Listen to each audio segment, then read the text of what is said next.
Welcome to Luca is a Billionaire, where the only thing I invest in is your answers.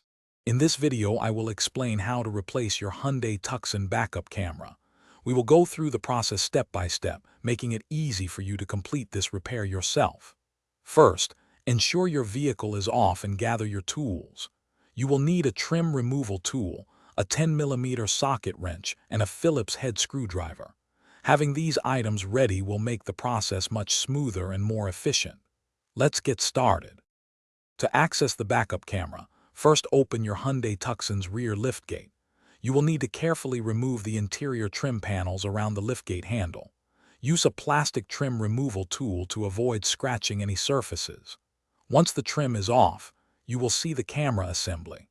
It is usually held in place by 2 or 3 small screws, often 10mm bolts or Phillips head screws.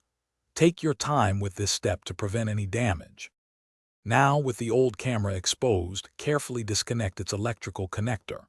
This usually involves pressing a small tab and gently pulling. Next, remove the 2 or 3 mounting screws that hold the camera in place. Once detached, you can remove the old unit. Take your new backup camera, connect its electrical plug, ensuring it clicks securely. Then, align the new camera and fasten it with the original mounting screws, making sure it is snug.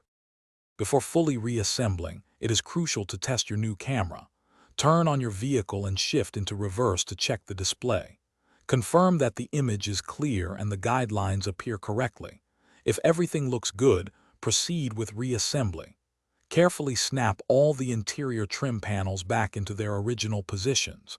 Ensure all clips are engaged and the panels are flush. This completes your backup camera replacement, saving you time and money. Thanks for watching and please subscribe. It's the best investment you'll ever make.